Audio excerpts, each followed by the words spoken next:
নবী হযরত মুহাম্মদ মুস্তাফা সাল্লাল্লাহু আলাইহি ওয়াসাল্লাম জঙ্গলের পাশ দিয়ে হেঁটে যাচ্ছিলেন। তখন দয়াল নবী দেখতে পেলেন এক ইহুদি একটি হরিণকে বেঁধে রেখেছে। হরিণটি বিশ্বনবী হযরত মুহাম্মদ মুস্তাফা সাল্লাল্লাহু আলাইহি ওয়াসাল্লামকে দেখার পর সাথে সাথে বলল, ইয়া রাসূলুল্লাহ, ইয়া হাবিবাল্লাহ, আজ সকালে আমি আমার বাচ্চাদেরকে বাসায় রেখে খাবারের সংগ্রহের জন্য বের হয়েছিলাম। হে আল্লাহর নবী, এমন সময় ইহুদি আমার সামনে আসে এবং আমাকে বন্দী করে ফেলে। তখন থেকে এই পর্যন্ত আমাকে বন্দী করে রেখেছে। ইয়া রাসূলুল্লাহ, আমার দুধের বাচ্চা রয়েছে। সকাল থেকে এই পর্যন্ত আমি তাদেরকে দুধ খাওয়াতে পারিনি। হয়তোবা তারা আমাকে না পেয়ে অনেক অস্থির হয়ে পড়েছে এবং তাদের গলা দুধ না খাওয়ার কারণে শুকিয়ে গেছে। হে আল্লাহর নবী, ওগো আল্লাহর হাবিব, আমি শেষবারের মতো আমার বাচ্চাদের সাথে একবার সাক্ষাৎ করতে চাই। দয়া করে আপনি এর একটা ব্যবস্থা করে দিন। হরিণের এই আর্জি শুনে বিশ্বনবী হযরত মুহাম্মদ মুস্তাফা সাল্লাল্লাহু আলাইহি ওয়াসাল্লামের অন্তর কেঁদে উঠল। নবীজি ইহুদিকে বললেন, হে ইহুদি, তুমি কেন এই হরিণকে আটকে রেখেছ?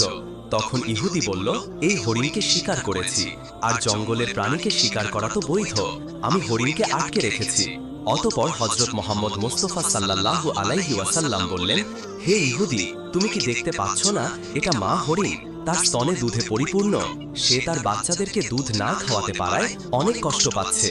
অতঃপর তুমি তাকে ছেড়ে দাও। ইহুদি বলল, আমি অনেক কষ্ট করে তাকে শিকার করেছি, আর তোমার কথা মতো আমি তাকে ছেড়ে দেব?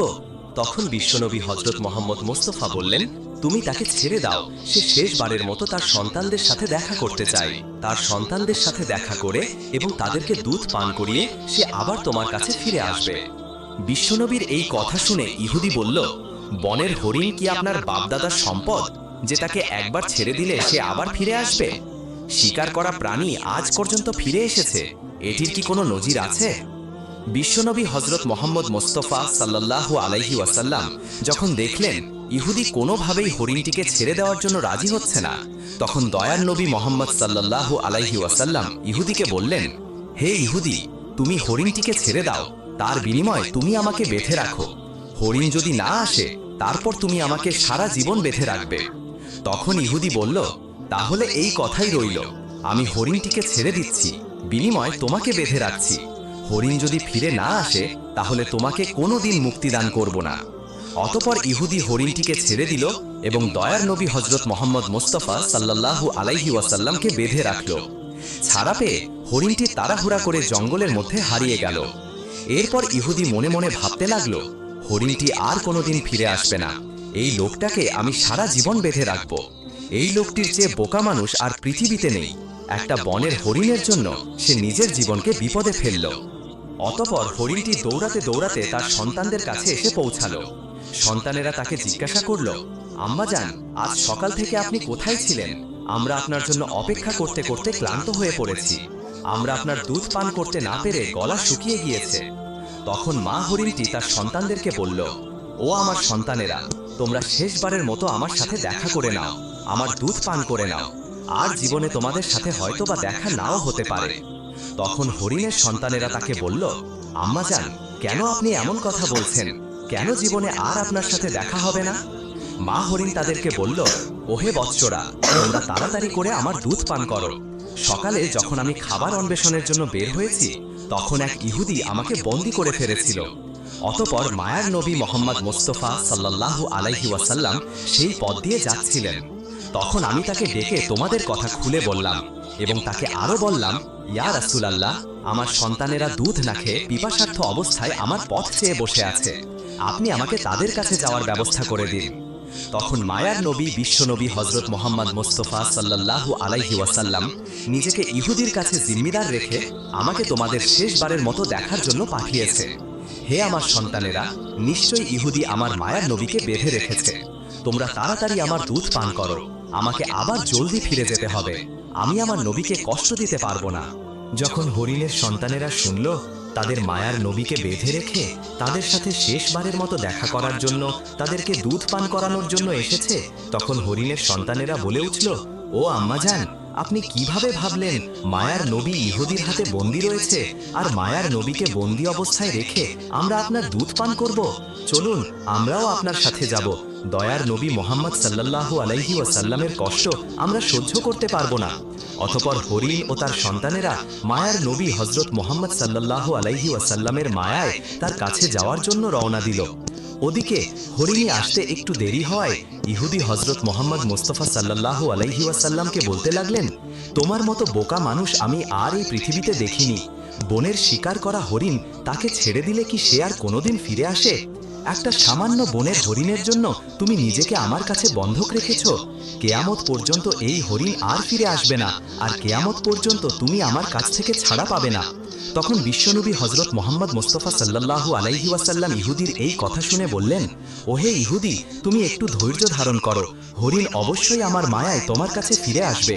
হযরত মুহাম্মদ মুস্তাফা সাল্লাল্লাহু আলাইহি ওয়াসাল্লামের কথা শুনে ইহুদি বলল, হে মুহাম্মদ, তোমার এই অলীক কল্পনা ছেড়ে দাও। আমি দৃঢ় বিশ্বাসের সাথে বলছি, কিয়ামতের আগ পর্যন্ত হরিণ আর ফিরে আসবে না। এইভাবে কিছুটা সময় কেটে গেল। ইহুদি মনে মনে ভাবতে লাগলো, মুহাম্মদকে আটকে রেখে তার সম্প্রদায়ের কাছ থেকে অনেক বড় একটি অর্থ আদায় করতে পারবে। বনের হরিণ কি কারো মায়ায় ফিরে আসে? এই লোকটা পাগল ছাড়ে আর কিছু না। এভাবে আরো কিছুটা সময় অতিবাহিত হওয়ার পর ইহুদি লোকটি দেখল বনের ভিতর থেকে সেই হরিণটি ফিরে আসছে, তার সাথে তার সন্তানরাও ফিরে এসেছে। এই দৃশ্য দেখে ইহুদি অত্যন্ত অবাক হয়ে গেল।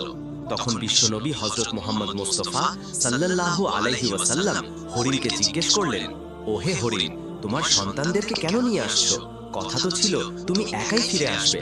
তখন হরিণ বলল, ইয়া রাসূলুল্লাহ, আমি যখন আমার সন্তানদের কাছে ফিরে গিয়ে বললাম মায়ার নবী হযরত মুহাম্মদ মুস্তাফা সাল্লাল্লাহু আলাইহি ওয়াসাল্লামকে বেঁধে রেখে তাকে জিম্মিদার রেখে আমাকে তোমাদের কাছে জীবনের শেষবারের মতো দেখা করার জন্য পাঠিয়েছে এবং জীবনের শেষবারের মতো দুগ্ধ পান করার জন্য পাঠিয়েছে, তখন তার সন্তানেরা বলল, ওহে আম্মাজান, আপনি কিভাবে ভাবলেন মায়ার নবী হযরত মুহাম্মদ সাল্লাল্লাহু আলাইহি ওয়াসাল্লামকে বেঁধে রেখে আমরা আপনার দুধ পান করব? ইয়া রাসূলুল্লাহ, তখন আমার সন্তানেরা আমার সাথে চলে এসেছে।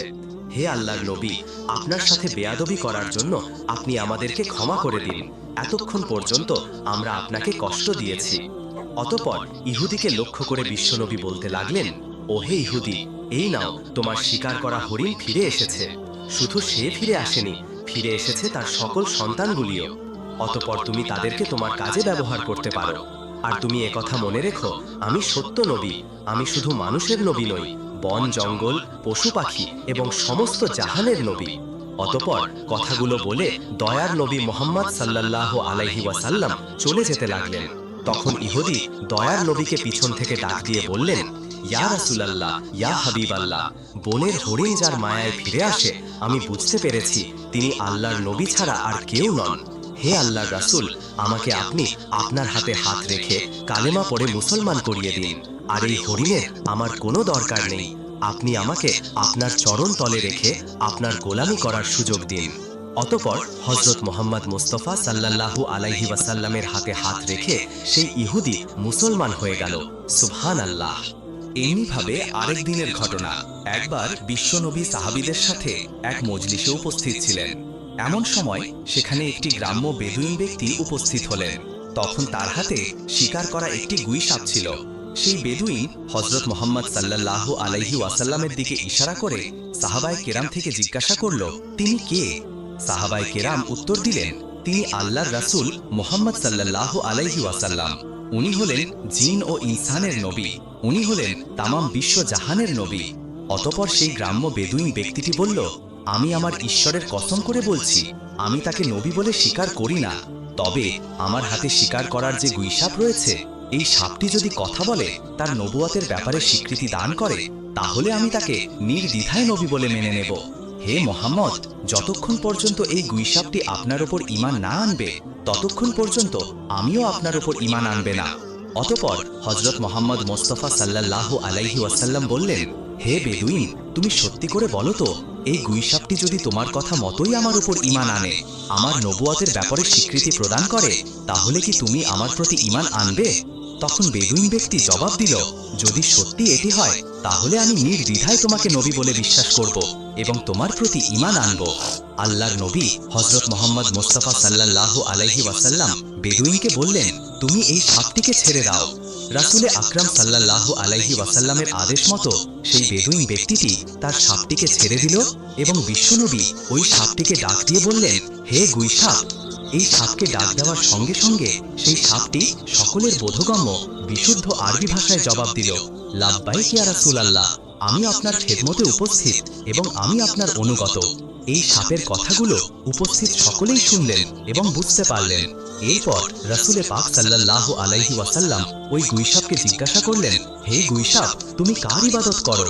জবাবে গুইসাপ বলল, আমি ওই আল্লাহর ইবাদত করি যার আকাশে, যার রাজত্ব দুনিয়াতে, যিনি সমুদ্রের ভিতরে পথ সৃষ্টি করেছেন, যিনি বেহেশত, দোজখ, রহমত, আযাব সৃষ্টি করেছেন। আল্লাহর নবী হযরত মুহাম্মদ সাল্লাল্লাহু আলাইহি ওয়াসাল্লাম গুইসাপকে পুনরায় জিজ্ঞাসা করলেন, হে গুইসাপ, আমি কে? তখন গুইসাপ উত্তরে জবাব দিল, আপনি হলেন আখেরি রাসূল এবং আল্লাহর নবী। যে ব্যক্তি আপনার সত্যতা স্বীকার করবে সে সফলকাম হবে, আর যে ব্যক্তি আপনার মিথ্যা প্রতিপন্ন করবে সে ব্যর্থ হবে। অতঃপর হযরত মুহাম্মদ সাল্লাল্লাহু আলাইহি ওয়াসাল্লাম সেই গ্রাম্য বেদুইনের দিকে লক্ষ্য করে বললেন, হে বেদুইন, এখন কি তোমার মনে হয় আমি আল্লাহর রাসূল? তোমার এই ব্যাপারে কি কোনো সন্দেহ রয়েছে? বেদুইন ব্যক্তিটি বলল, ইয়া রাসূলুল্লাহ, ইয়া হাবিবাল্লাহ, যার নবুয়তের ব্যাপারে একটি গুইসাপও সাক্ষ্য দেয়, তার নবুয়তের ব্যাপারে অস্বীকার করার আমি কে? হে আল্লাহর হাবিব, আপনি আমাকে মুসলমান বানিয়ে দিন এবং আপনার চরণতলে খেদমত করার সুযোগ দান করুন। তখন সেই বেদুইন নবী করিম সাল্লাল্লাহু আলাইহি ওয়াসাল্লামের হাতে হাত রেখে কালেমা পড়ে মুসলমান। আবু জাহেল, উতবা ইবনে রাবিয়া, শাইবা ইবনে রাবিয়া, ওয়ালিদ ইবনে মুগিরা, আস ইবনে ওয়াইল সহ কিছু কাফেররা রাসূল আকরাম সাল্লাল্লাহু আলাইহি ওয়াসাল্লামের কাছে এসে বলল, হে মুহাম্মদ, ওই যে আকাশের চাঁদটা দেখা যাচ্ছে, তুমি যদি ওই চাঁদটাকে দ্বিখণ্ডিত করে দেখাতে পারো তাহলে আমরা তোমার উপর ঈমান আনব এবং ইসলাম ধর্ম গ্রহণ করব। তখন রাসূল আকরাম সাল্লাল্লাহু আলাইহি ওয়াসাল্লাম তাদেরকে বললেন, আমি যদি সত্যি এই আকাশের চাঁদকে দ্বিখণ্ডিত করে দেখাতে পারি তাহলে কি তোমরা আমার উপর ঈমান আনবে এবং আল্লাহকে আল্লাহ বলে স্বীকার করবে? তখন তারা বলল, আগে চাঁদটিকে দ্বিখণ্ডিত করে দেখাও। সত্যি আমরা তোমাকে কথা দিচ্ছি, যদি তুমি এই কাজ করে দেখাতে পারো তাহলে আমরা তোমার উপর নির্দ্বিধায় ঈমান আনব এবং তোমার আল্লাহকে আল্লাহ বলে স্বীকার করব আর তোমাকে নবী বলে স্বীকার করব। তখন রাসূল আকরাম সাল্লাল্লাহু আলাইহি ওয়াসাল্লাম আল্লাহর দরবারে দোয়া করলেন, হে আল্লাহ, আপনি এই আকাশের চাঁদকে দ্বিখণ্ডিত করে দিন। তখন মহান রব্বুল আলামিন রাসূল আকরাম সাল্লাল্লাহু আলাইহি ওয়াসাল্লামের দোয়া কবুল করলেন। দোয়া করার পর বিশ্ব নবী চাঁদের দিকে নিজের আঙুল ইশারা করলেন আর সাথে সাথে সে আকাশের চাঁদ দ্বিখণ্ডিত হয়ে গেল। চাঁদের দুটি খণ্ড পরস্পর থেকে এত দূরে সরে গেছিল যে এটার মধ্যভাগে হীরা পর্বত দেখা যাচ্ছিল এবং চাঁদের দ্বিখণ্ডিত হয়ে যাওয়ার ব্যাপারটি কাফেররা ভালোভাবে দেখতে পাচ্ছিল। এবার রাসূল পাক সাল্লাল্লাহু আলাইহি ওয়াসাল্লাম প্রত্যেক কাফেরের নাম ধরে এবং তাদেরকে বলতে লাগলেন, হে আবু জাহেল, তুমি সাক্ষী থাকো। হে উতবা, তুমি সাক্ষী থাকো। হে শাইবা, তুমি সাক্ষী থাকো। হে ওয়ালিদ, তুমি সাক্ষী থাকো। হে আস ইবনে ওয়াইল, তুমি সাক্ষী থাকো। তোমাদের কথা মতো আকাশের চাঁদকে দ্বিখণ্ডিত করে দিয়েছি আর তোমরা এখন তোমাদের কথা মতো আল্লাহকে তোমাদের ইলাহ বলে স্বীকার করো আর আমাকে নবী বলে বিশ্বাস করে নাও। তখন কাফেররা হাসতে হাসতে বলতে লাগলো, ও হে মুহাম্মদ, এতদিন আমরা জানতাম তুমি পৃথিবীর জিনিসের উপর জাদু করার ক্ষমতা রাখো, কিন্তু আজ দেখতে পাচ্ছি তুমি আকাশের চাঁদের উপরেও জাদু করার ক্ষমতা রাখো। তোমার মতো এত বড় জাদুকর আমরা আর এই পৃথিবীতে দেখিনি। আর তুমি এই কথা জেনে রাখ, আমরা কোনো জাদুকরকে নবী বলে মানি না।